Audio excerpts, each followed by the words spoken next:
नमस्कार, NMF news देख रहे हैं आप। आपके साथ मैं हूं खुशबू राय।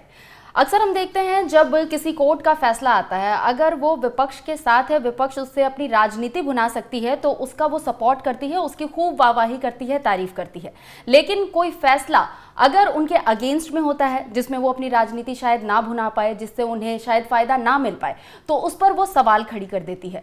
चाहे ये किसी का भी फैसला हो, उच्चतम न्यायालय का हो, उच्च न्यायालय का हो, या किसी भी कोर्ट का मामला हो, ऐसा हम अक्सर देखते हैं। लेकिन अब इन सब के बीच एक बड़ी खबर आ रही है। खबर यह है कि chief justice of India DY Chandrachud अपने रिटायरमेंट से पहले उन्होंने एक बड़ा बयान दिया है कि अदालत को जनता की अदालत बनना है, ना कि विपक्ष की अदालत।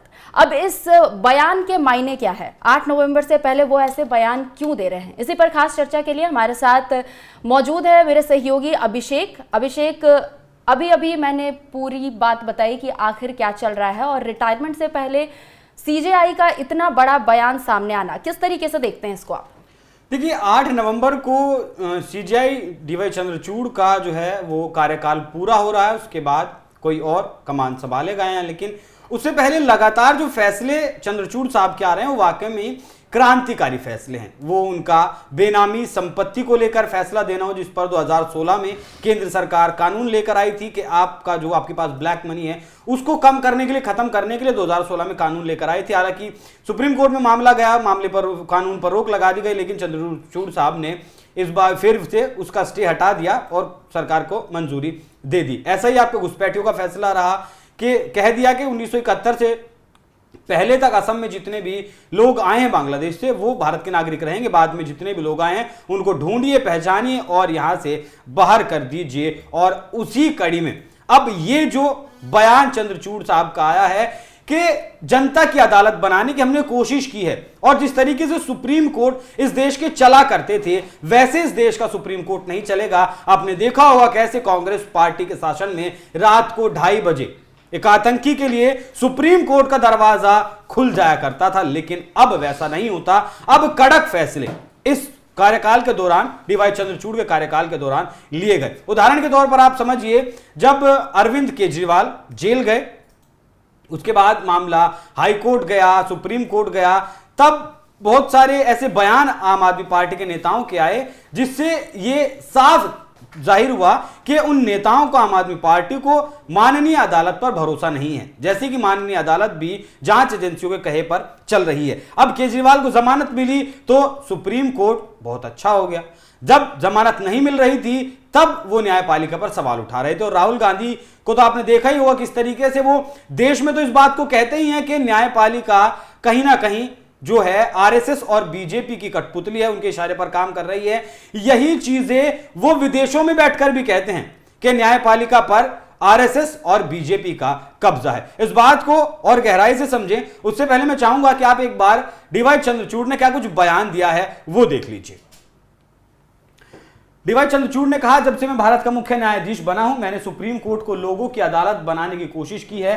सुप्रीम कोर्ट ने टेक्नोलॉजी का इस्तेमाल करके और विभिन्न प्रक्रियाओं को आसान बनाकर पुराने तरीकों को बदलने की कोशिश की है। इसमें कोर्ट के पास आना, ई-फाइलिंग और ऑनलाइन उपस्थिति दर्ज कराने जैसे रोजमर्रा के काम शामिल हैं। जब समाज समृद्ध और संपन्न होता है तो ऐसी धारणा बनती है कि आपको केवल बड़ी चीजों पर ही ध्यान देना चाहिए। हमारा कोर्ट ऐसा नहीं है, हमारी अदालत जनता की अदालत है, और मेरा मानना है कि जनता की अदालत के तौर पर सुप्रीम कोर्ट की भूमिका को भविष्य के लिए सुरक्षित रखा जाना चाहिए। जनता की अदालत होने का मतलब यह नहीं है कि हम संसद में जो विपक्ष है उसकी भूमिका निभाएं। तो इस तरीके के तेवर खुशबू पहले मैंने तो नहीं देखे DY चंद्रचूड़ के सार कोर्ट के भीतर जब कार्रवाई के दौरान वो भड़कते हैं, अपने फैसलों में जो भी कुछ कहते हैं, इस तरीके का उनका जो रवैया वो देखने को मिलता है। लेकिन बाहर इस तरीके से सीधा विपक्ष का नाम लेना कि जिस तरीके से संसद में विपक्ष की भूमिका होती है वैसी भूमिका में हम नहीं आ सकते। कार्तिक, लेकिन क्या लगता है, जिस तरीके से अभी लास्ट लाइन आपने पढ़ा, लास्ट लाइन एक बार फिर से मैं पढ़ना चाहूंगी कि अब जनता की अदालत होने का मतलब ये नहीं कि हम संसद में जो विपक्ष है उसकी भूमिका निभाए, तो इसके हिसाब से क्या लग रहा है कि विपक्ष को टारगेट करने की कोशिश कर रहे हैं? देखिए, विपक्ष की भूमिका क्या होती है? विपक्ष की भूमिका होती है कि जो सरकार अपने इस बार का ही आप सदन उठाकर देख लीजिए किस तरीके से राहुल गांधी भड़के प्रधानमंत्री मोदी पर बीजेपी, हालांकि वो एलओपी बनने के बाद जिस तरीके का उन्होंने रवैया अपनाया वो कतई भी बिल्कुल भी मेरे हिसाब से, मेरे लिहाज से तो सही नहीं था। विपक्ष का काम है सरकार की खिलाफत करना, विपक्ष का काम है सरकार की खिलाफत करना, सरकार की नीतियों की खिलाफत करना, जो फिलहाल कर रही है कांग्रेस पार्टी के साथ मिलकर इंडिया गठबंधन। तो मुझे ऐसा लगता है चंद्रचूड़ साहब ने कहने की कोशिश की है कि हम सरकार की खिलाफत नहीं कर सकते, नहीं कर सकते से मतलब है, आप इस बात को गलत मत लीजिएगा, अगर सरकार की कोई नीति सही है, सरकार का कोई फैसला सही है तो वो सरकार के फेवर में जाना चाहिए। सरकार की कोई नीति अगर गलत है, सरकार की नीति अगर कोई सही नहीं है तो वो सरकार के फेवर में नहीं जाना चाहिए। इसका सबसे बड़ा उदाहरण अगर मैं आपको दूं तो इलेक्टोरल बॉन्ड को याद करिए, जो पॉलिसी बीजेपी सरकार लेकर आई थी चुनावी चंदा लेने के लिए, इलेक्टोरल बॉन्ड लाए गए थे। विपक्ष की तरफ से आरोप लगाया कि इस जरिए, इस प्रक्रिया से बीजेपी को सबसे ज्यादा चंदा मिला है, लेकिन अपना चंदा नहीं बताते कि खुद को भी चंदा मिला है। और उससे बेहतर वो प्रक्रिया थी कि जब आपको कैश में चंदा दिया जाता था, नहीं पता किसने कितना चंदा दिया, 2-2 हज़ार रुपए का चंदा तमाम लाखों लोग अगर आपने दे दिया, लाखों लोगों ने, तो उसकी कहीं एंट्री नहीं है, वो कितना ब्लैक मनी है, कहां वो पैसा जा रहा है, किस कैसे इस्तेमाल हो रहा है, कुछ नहीं पता। अब सब कुछ रिकॉर्ड में है, भले ही वो रिकॉर्ड सार्वजनिक नहीं था, एसबीआई के पास वो रिकॉर्ड था, लेकिन अब वो सार्वजनिक हो गया है। इलेक्टोरल बॉन्ड पर सुप्रीम कोर्ट का आदेश आया और इलेक्टोरल बॉन्ड पर रोक लगा दी।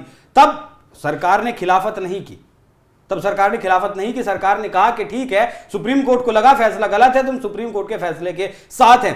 कल भी एक फैसला सुप्रीम कोर्ट का है, सीपीसीआर ने सिफारिश की थी कि मदरसों की जो सरकारी जो सहायताएं हैं उन्हें बंद कर दिया जाए, लेकिन सुप्रीम कोर्ट ने डीवाई चंद्रचूड़ की बेंच ने उस सिफारिशों को मानने से इनकार कर दिया, जबकि केंद्र सरकार ने उन सिफारिशों को लागू करने का आदेश राज्य सरकारों को दे दिया था। त्रिपुरा की और उत्तर प्रदेश की सरकारों ने वो फैसला लागू भी कर दिया था, लेकिन सुप्रीम कोर्ट ने लगाम उन पर लगा दी। तो जो कहा है कि संसद में जैसे विपक्ष की भूमिका होती है वैसी भूमिका में हम नहीं रह सकते। तो इस देश को के विपक्ष को समझना चाहिए कि न्यायपालिका जब बैठी है तो वो दोनों पक्षों की दलील सुनती है। उस पर एक तरीके का आरोप लगाना कि सरकार के फेवर में अगर कोई फैसला चला गया तो उस पर आरोप लगा देना कि प्रधानमंत्री मोदी तो गणेश पूजा के दौरान सीजीआई चंद्रचूड़ के घर पर गए थे, इस तरीके के आरोप लगाना बिल्कुल गलत है। मैं इसी बात को लेकर आपसे वो क्वेश्चन पहले भी पूछ रही थी और दोबारा मेरा सवाल यही होने वाला था कि बीते दिन हमने देखा था कि पीएम मोदी खुद डीवाई चंद्रचूड़ के घर पहुंचे थे, वहां पहुंचकर उन्होंने गणेश पूजन की थी, जिसके बाद विपक्ष को काफी गुस्सा आ गया था और इस बात को लेकर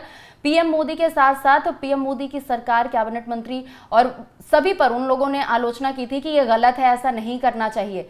क्या इससे भी इसको जोड़ करके देख सकते हैं इस बयान को कि विपक्ष की भूमिका नहीं निभाएगी, जनता की अदालत रहेगी? ये नहीं, विपक्ष तो इस मुद्दे को इस तरीके से भुनाएगा, विपक्ष ने उस मामले को भुनाया भी, उस मुलाकात को भुनाया भी और कहा भी कि मोदी जी नहीं चाहते थे या चंद्रचूड़ साहब नहीं चाहते थे कि तस्वीरें लीक हों, लेकिन ये तस्वीरें सोशल मीडिया पर चली गई और इससे बहुत किरकिर हुई, ये हुई वो हुई। देखिए, मुझे ऐसा लगता है अगर ऐसा कोई कानून में तो नहीं लिखा हुआ है कि एक मुख्य न्यायाधीश देश के प्रधानमंत्री से नहीं मिल सकता, लेकिन कार्यपालिका और न्यायपालिका जितना अलग रहें वो बेहतर है। लेकिन हम इस बात से भी इनकार नहीं कर सकते कि दो इंसानों के पर्सनल रिलेशंस भी हो सकते हैं, जी बिल्कुल, काम से अलग भी रिलेशंस हो सकते हैं। और वो जो है गणेश पूजा के दौरान उनके घर गए थे, वहां कोई राजनीतिक चर्चा करने, राजनीतिक मीटिंग करने वो वहां नहीं गए थे। तो मुझे लगता है कि दोनों के अपने पर्सनल रिलेशंस हो सकते हैं, मुलाकात कर सकते हैं, लेकिन विपक्ष इस मुद्दे को इस बात से भुनाकर जरूर देखेगा, देख भी रहा था और आगे देखेगा भी। विपक्ष का काम यही है, जिस तरीके से विपक्ष इस देश का काम कर रहा है वो आप देख ही रही हैं और देश भी देख ही रहा है। मतलब कुल मिलाकर देखा जाए तो ये जो सीजेआई ने अभी बयान दिया है और बयान में कहा है कि जनता की अदालत रहेगी, कोई भी कोर्ट हो, चाहे सुप्रीम कोर्ट हो, हाई कोर्ट हो, सिविल कोर्ट हो, कोई भी कोर्ट हो, वो जनता की अदालत रहेगी। नहीं, डीवाई चंद्रचूड़ ने ऐतिहासिक फैसले दिए हैं 2019 में, जब वो सीजीआई नहीं थे, लेकिन उस 5 जजों की बेंच में थे जिसने राम मंदिर का फैसला दिया है।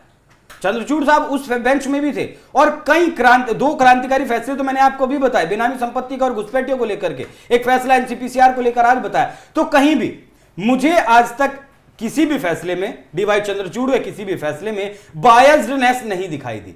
वो जो सही होता है उस तरफ जाते हैं और उसी हिसाब से वो फैसला भी जरूर देते हैं। बाकी जनता जो है वो समझदार है और कोर्ट का काम भी यही है कार्तिक, कि किस तरीके से यहाँ पर जनता को राहत दी जाए, जनता के लिए काम किया जाए। और आखिर में डीवाई चंद्रचूड़ ने वही बात कही है कि कोर्ट यहां पर किसी विपक्ष की भूमिका को नहीं निभाएगा, कोर्ट सिर्फ जनता की अदालत बनकर काम करेगा।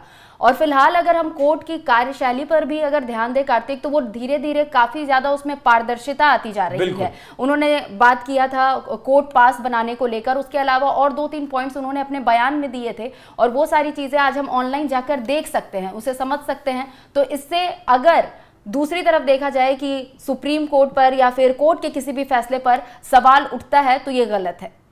जी बिल्कुल गलत है, ऐसे नहीं उठाना चाहिए। लेकिन वो देखा है आपने, मैंने आपको एग्जांपल्स दिए। राहुल गांधी पर जब फैसला आया, राहुल गांधी को 2 साल की जब सजा हाईकोर्ट के द्वारा सुनाई गई, तो उनकी सांसदी जाने की बात आई, फिर मामला सुप्रीम कोर्ट में गया, तब जो है सुप्रीम कोर्ट ने उस फैसले पर रोक लगा दी, उस सजा पर रोक लगा दी। संजय सिंह को जमानत मिली, जब जमानत नहीं मिल रही थी तब सवाल उठाया गया, जब जमानत मिल गई तो सुप्रीम कोर्ट अच्छा हो गया। केजरीवाल का मैंने आपको बताया ही है, बिल्कुल। और तो ऐसे इस कई तरीके से बहुत सारी चीजें, बहुत सारे फैसले, सत्येंद्र जैन हो या फिर हेमंत सोरेन की बात हो, कि जब इनके पक्ष में फैसला आ जाता है तो सुप्रीम कोर्ट अच्छा हो जाता है, कोर्ट अच्छा हो जाता है, जज अच्छे हो जाते हैं, अदालत अच्छी हो जाती है। लेकिन जब विपक्ष के खिलाफ फैसला आता है तो वो चीजें नहीं, उसके लिए न्यायपालिका को फिर वो कठपुतली बताने की कोशिश करते हैं सरकार के हाथों की, जो बिल्कुल भी किसी भी लिहाज से सही नहीं। आखिरी सवाल रहेगा कार्तिक आपसे कि यहाँ पर अब डीवाई चंद्रचूड़ के इस बयान से राजनीति गरमाएगी या नहीं, विपक्ष इसे भुनाने की कोशिश करेगा या नहीं?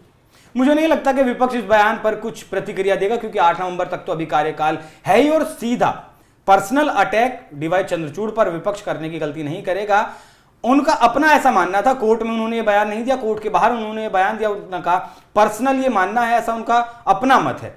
तो मुझे नहीं लगता कि विपक्ष इसका कुछ बहुत ज्यादा मुद्दा बनाएगा। बिल्कुल, बहुत बहुत शुक्रिया हमारे साथ जुड़ने के लिए। तो अभिषेक हमारे साथ जुड़े थे और बता रहे थे कि किस तरीके से सीजेआई डीवाई चंद्रचूड़ ने 19 अक्टूबर को ये बड़ा बयान दिया है और बयान में उन्होंने कहा है कि जनता की अदालत बनेगा, कोई भी कोर्ट हो वो विपक्ष की भूमिका नहीं निभाएगा। फिलहाल इस खास डिस्कशन में बस इतना ही, हमें दीजिए इजाजत, नमस्कार।